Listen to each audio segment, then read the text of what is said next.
자, 이제 개장 후 34분 13초, 15초 흘러가고 있습니다. 자꾸 10시라는 거를 저희가 이제 주지시켜 드리다 보니까 이제 중대본에서 발표되는 일간 확진자 수 코로나 그 이슈가 좀 많은 관심이겠죠. 근데 주말이기 때문에 검체를 많이 줄어든 건 사실일 거예요. 그래서 확진자 수도 좀 줄지 않았을까. 근데 이제 그것이 이제 주말 데이터이기 때문에 월요일부터 또 활동하는 데이터를 다시 또 봐야 되겠죠. 근데 오늘은 뭐 10시에 중요한 건 아니고 이게 코로나 이슈가 마이크로하게 봐야 되는지 아니면 매크로로 봐야 되는지 두 개를 막 왔다 갔다 합니다. 그러니까 거시경제냐 아니면 미시경제냐. 좀 어려운 얘기일 수도 있지만 일단 거시경제 쪽의 주류는 미국의 연준, 돈의 흐름이겠죠. 그래서 돈의 흐름을 먼저 파악해보고 돈이 과연 코로나를 이길 수 있는지 이야기 들어봅니다. 더 말씀 주기 위해서 현대차증권 리서치센터 오창섭 채권 애널리스트가 함께합니다. 어서 오십시오. 안녕하십니까. 네.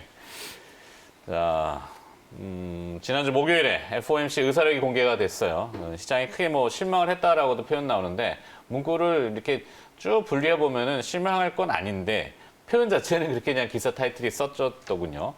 요 문구를 좀 풀어주시겠습니까 일단은? 네. 우선 이제 지난주에 그 미국 연준의 그 FOMC 7월 FOMC 의사록에서는 우선 그 가장 이제 그 초점을 받았던 게 이제 YCC 정책이라는 부분이었습니다. 네. 그래서 일드 커브 컨트롤 정책인데 이게 뭐냐면 이제 채권 금리 상승을 억제하는 정책인데요. 네. 시장에서는 이제 코로나 어떤 그 우려 때문에 이제 연준이 추가 어떤 경기 부양책을 쓸 것이다라는 기대가 있었고, 그리고 이에 대해서 어떤 이제 그 언급이 있으면서 이제 빠르면 9월에 이 정책에 대한 어떤 실행 기대감이 있었거든요. 근데 연준이 이 부분에 대해서 아직은 지금 순이라는 이제 워드를 썼는데 이제 당장 이제 도입할 필요는 없다라는 부분을 얘기했고, 두 번째로는 이게 앞으로 결국은 상황이 굉장히 많이 안 좋아졌을 때 추가로 쓸 수 있는 어떤 옵션 카드다. 그래서 그 썸 포인트라고 했거든요. 언젠가 필요하면 쓸 수 있다라고 얘기를 했기 때문에 당장은 우선 이제 YCC 정책 썸 자체가 포인트? 네, 맞습니다. 그래서 당장은 지금 이제 도입할 카드가 아니다라고 분명히 얘기를 했고요.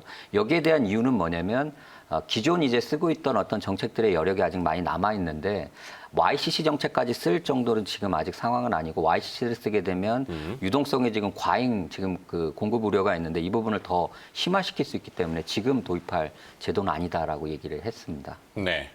뭐 용어가 좀 어려울 수 있죠. 일드 커브 컨트롤이라는 것들이 이제 개인 투자자분들한테 뭔 소리야 이렇게 할 수 있는데 그만큼 수익률까지도 조작해 가면서 조작이라는 건 뭐 공개시장 조작이 됐건 그렇게 이제 연준이 계속 돈을 풀 거라고 기대를 했었는데 문구가 빠졌네. 근데 쭉 들여다보니까 인플레이션 얘기를 했잖아요. 결국엔 뭐 사실 좀 돌아가 보면은 인플레이션 물가가 지금 코로나 때문에 활동을 안 하고 있는 게 아니라 사람들은 내부에서도 활동을 하고 소비를 하니까 뭐 먹어야 되고. 근데 미국도 지금 태풍이 올라간단 말이에요. 우리나라 지금 이번 주에 태풍 있잖아요. 위도가 비슷한 데는 태풍이 같이 되더라고요. 미국은 이제 중부지방에 허리케인이 2개가 지금 올라가는 걸로 알고 있는데 뭐 농작물을 타격한다든지 이러면은 식료품 가격이 오르잖아요. 네. 거기 또 코로나 때문에 사람들이 사재기를 하면은 인플레가 분명히 나타날 거라고.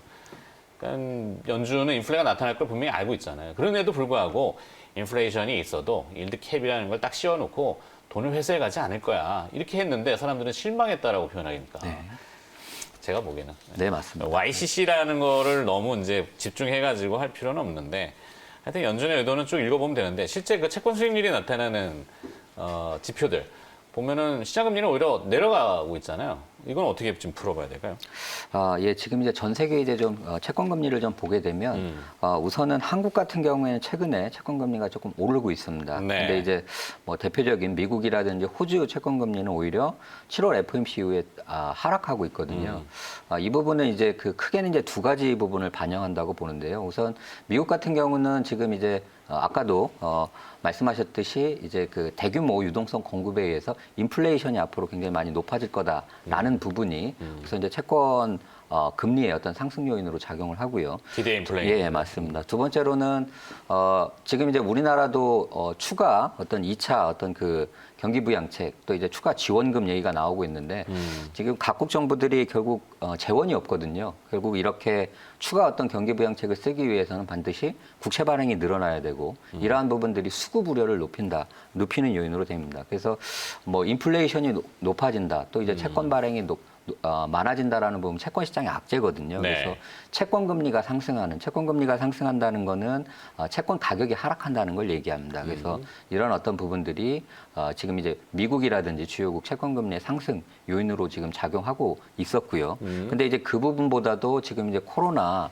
재확산 이 부분이 더 우려가 크기 때문에 안전자산 선호 자체가 오히려 다시 이제 채권금리의 하락 압력을 높이고 있고요.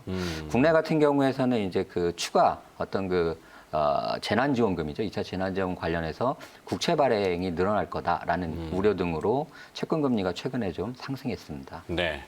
그러니까 채권을 발행해서 자금을 조달하고 그것을 써야 되니까 채권 발행이라는 건 이제 공급의 증가. 네. 그럼 결국에는 주식 수가 많아지는 것처럼 채권의 수가 많아지니까 가격이 떨어지고 네. 채권이 가격이 떨어지면 수익률은 반대니까 시장 금리가 올라가는. 네. 이게 이제 우리나라는 뭐 좀 최근에 나타났던 거. 미국도 좀 그런 게 있었죠. 공급이 좀 네. 늘어나가지고 대규모 입찰이 좀 있었고. 네, 그래서 미국 같은 경우도 8월 들어서는 사실 채권 금리가 꽤 많이 올랐었거든요. 그래서 0.7 10년물 기준으로. 네, 맞습니다.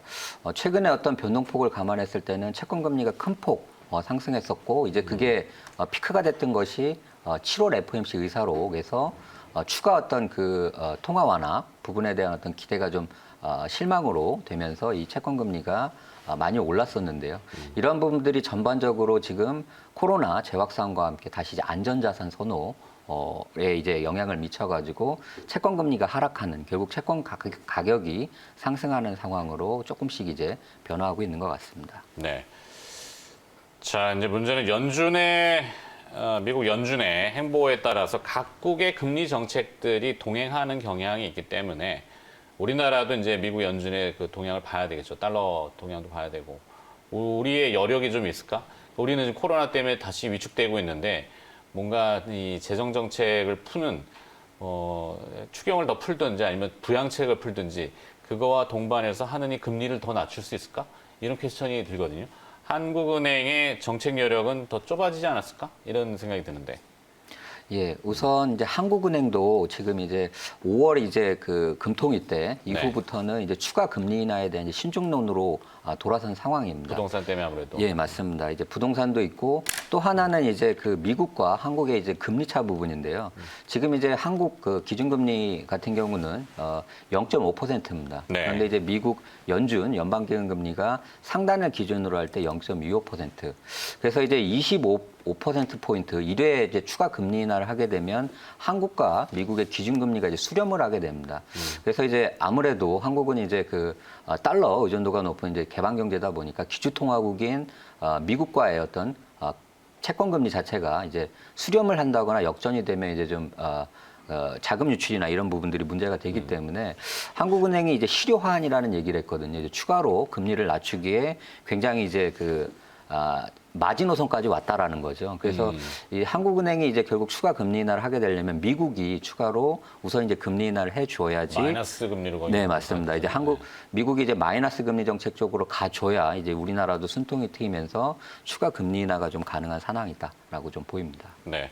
하지만 미국은 지금 뭐 대선 모드로 접어들면서 오히려 뭐 백신이나 치료제 아침마다 지금 들고 나온단 말이죠. 그러니까 마이너스 금리로 가려면은 더 위축되고 막 뭐 경기가 다운되고 이래야 되는데 시장이 좋으니까 마이너스 금리는 쉽지 않을 텐데. 그럼 우리도 이제 이 운신의 여력이 조금 제한되는 이제 한국은행의 정책 방향은 어떻게 또 예상을 하고 계시는지. 예, 한국은행도 이제 글로벌 어떤 통화 정책의 어떤 큰 추세를 따라간다라고 보거든요. 네. 근데 이제 글로벌 이제 통화 정책의 가장 이제 중요한 추세는 금리에서 이제 그 돈을 푸는 양적 완화라는 정책으로 지금 큰 흐름이 바뀌었습니다. 그래서 한국은행도 지금 이제 금리 인하 부분에는 이제 여력이 없기 때문에 결국은 정부가 결국 이제 국채 발행을 많이 늘렸을 때 이런 그런 그런 부분에서 금리 상승 어떤 우려들이 있을 때는 이제 국채를 매입한다든지 아니면 직접적으로 지금 이제 경제 여건이 안 좋아지게 되면 이제 기업들의 어떤 재무 여건이 안 좋아졌을 때 이제 기업들 이제 민간 부분의 어떤 자금을 직접 공급한다든지 이런 이제 어떤 통화 공급이죠. 통화 공급을 확대하는 정책으로 정부의 이제 경기 부양책을 지원할 가능성이 높다라고 보입니다. 네. 자, 일각에서는 증시 조정 구간이 마무리되는 시점을 9월 FOMC로 좀 보기도 하던데요. 이번 주에는 그 유명한 잭슨 홀 미팅이 있는데 이번에 이제 또 화상으로 하겠죠? 코로나 네. 때문에. 예전에 제가 방송 진행하면서 잘 모를 때는 잭슨 홀이 마이클 잭슨하고 무슨 관계가 있을까 했는데 전혀 관계는 없고 와이오밍주에 있는 그 잭슨 홀이잖아요. 각국의 중앙은행 총재들이 원래는 모여서 이야기를 하는데 이번에 이제 그 연준 의장이 파월 의장이 무슨 얘기를 과연 할 것인지 어떻게 볼까요? 이번 잭슨 홀 미팅에 대해서는.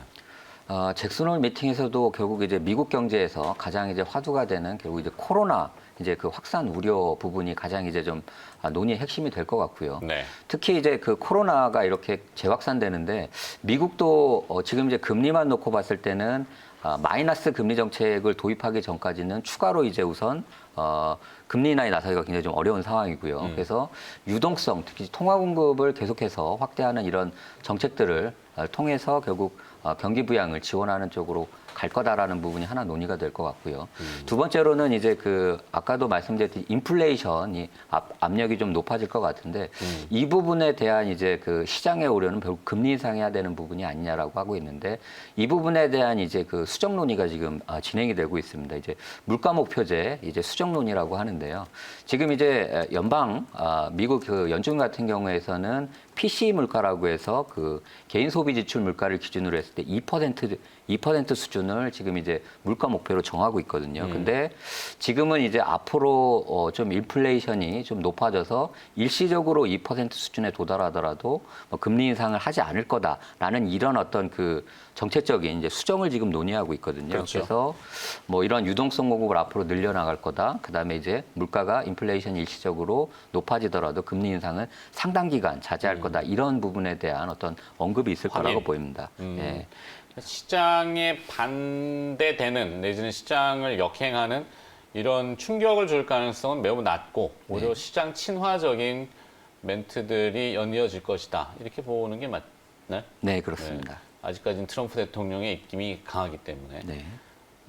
가야지 어떡하겠어요. 살아있는 권력이 저런. 그러면 이제 중국 얘기 잠깐 좀 여쭤볼게요. 중국의 이제 기준금리에 해당되는 LPR, 대출우대 금리가 지금 4개월째 동결이에요. 네. 중국은 코로나 이슈를 뭐 관제를 통해서 그랬는지는 잘 모르겠지만 데이터들은 안 나옵니다. 추가 확진자에 대한 얘기도 많지는 않고 그러다 보니까 이제 경제를 활성화시킨다. 그 마침 이제 홍수가 대규모로 나가지고 좀 어렵겠죠. 네. 중국도 꼬여 있는 건 마찬가지일 텐데 그러다 보니까 이제 금리를 건드리지 못하고 계속 유지를 시켜놓고 그것이 이제 오히려 위안화의 강세를 이끌고 있고 6.91 위안까지 지금 갔으니까. 근데 원화도 항상 보면 위안화하고 동행을 하는 경향이 있잖아요. 우리는 미국도 봐야 되고 중국도 봐야 되고 하니까 중국과는 좀 어떻게 연결을 풀어볼까요? 최근에 아시아 통화가 이제 전반적으로 다 이제 강세인데요. 네. 그 이유는 사실 아시아 통화의 강세라기보다는 달러 약세 가능성이 높은 것 같습니다. 왜냐하면 이제 올해 상반기에 미국 통화 공급을 좀 보게 되면 전 세계적으로 본원 통화라고 하거든요. 중앙은행의 어떤 달러 공급이 가장 많았던 나라가 이제 그 미국입니다. 특히 이제 상반기를 기준으로 했을 때 한때는 이제 그 작년 대비했을 때 한 58%가량 지금 미국 달러가 증가한 상황이거든요. 그래서 60%가량 이제 달러 공급이 늘어나다 보니까 이러한 부분들이 전 세계적으로 달러와 약세를 견인하면서 주요국 통화 대비 지금 다 약세가 된 거죠. 그러다 보니까 이제 아시아 통화도 상대적으로 이제 강세가 되고 있고요. 그러니까 결국은 이런 어떤 그 상대적인 어떤 그 통화 정책 측면에서의 어떤 통화량 공급 차이가 환율 시장에 지금 영향을 많이 미치고 있다라고 보고요. 이러한 부분들이 달러와 약세 부분을 방어하기 위해서는 같이 이제 통화량을 늘려줘야 이제 이 어떤 그 아시아 통화의 상대적 강세를 좀 막을 수가 있거든요. 네. 이러한 부분에서는 아시아 국가들도 이제 금리 여력은 사실 낮지만 이제 통화를 공급할 수 있는 여력은 좀 튀었기 때문에 네. 통화 공급을 통한 어떤 경기 부양책 지원 가능성이 앞으로 좀 높아지지 않았나 싶습니다. 그래서 결론을 좀 적어봐야 되는데 전체적인 상황을 파악했을 때 그러면은 우리는 이제 재정 추가 부양책이라든지 재정 여력이 좀 있는 걸로 파악을 하시는지 우리나라 지금 코로나 때문에 상당히 위축되고 뭐 있잖아요. 그리고 또 이제 대외 환경과 우리나라 자체적인 거를 믹스했을 때 결론이라는 것이 어떻게 도출될 것인지 시장을 판단하는 데는 이제 중심을 잡으셔야 되니까 우리 시청자분들이 그런 조언을 좀 마무리 좀 해주시면 좋겠는데. 전 세계적으로 지금 이제 금융시장에서 이제 가장 화두는 결국 넘쳐나는 돈이라고 봅니다. 네. 그래서 이 코로나 유동성이 굉장히 늘어나면서 자산 가격 인플레이션과 함께 또 전 세계적으로는 달러 공급이 굉장히 늘어나면서 이게 달러와 약세를 지금 견인하고 있는 상황이거든요. 네. 근데 지금 전 세계적으로 보면 재정 여력이 그렇게 크지가 않습니다. 이미 쓸 수 있는 카드들을 굉장히 많이 썼고요. 적자 재정. 예, 그런 부분들을 이제 통화 정책에서는 결국 지원을 해야 되거든요. 이 방법은 이제 크게 이제 두 가지라고 보는데 첫 번째로는 저금리를 상당 부분 굉장히 많이 가져갈 겁니다. 그리고 인플레이션이 어느 정도 유발되는 것을 이제는 감내를 하면서 결국 통화를 계속 푸는 정책을 쓸 거거든요. 네. 이렇게 되게 되면 상대적으로 이제 자산 가격 인플레이션이 일어날 수가 있고요. 결국 이제 경제 여건이 안 좋다라는 건 다른 한편으로는 이제 돈을 더 많이 풀 수가 있기 때문에 앞으로 이제 글로벌 금융시장에서 특히 이런 어떤 유동성이 계속해서 풍부하게 유지될 가능성이 높기 때문에 이러한 부분들 특히 유동성에 의한 자산 가격 인플레이션을 대비하는 것이 필요하다라고 좀 말씀드립니다. 네. 결론은 돈은 아직도 막 돌아다니는데 이게 잘 돌아다니는 가이드라인을 좀 유도해야 되는데 뭐 쉽지는 않겠죠. 뭐. 네. 네, 하여튼 매크로 이슈를 좀 다뤄봤고요. 도움 말씀 주신 분은 현대차증권 리서치센터 오창섭 채권 애널리스트였습니다. 고맙습니다. 감사합니다.